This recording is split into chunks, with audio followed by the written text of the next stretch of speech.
কি গো কি করছো? এই তো এই যে বাজার যে মাছ নিয়ে আসলাম, এই নাও।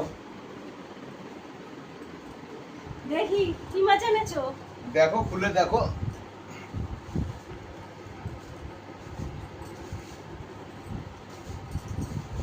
বাটিগুলো বার করো।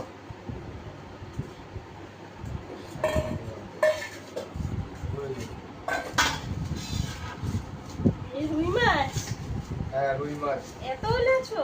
হ্যাঁ, বেশি করে নিয়ে আসলাম, আবার কালকে তার বাজার যাবো না।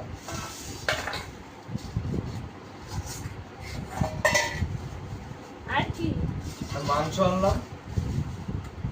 আর এইটা? এটা মাছের তেল আছে, এটাতে গরম গরম মাছের তেল করবে, বড়া করবে গরম গরম। মাছের তেল দিয়ে বড়া করলে গরম গরম খুব ভালো লাগবে খেতে।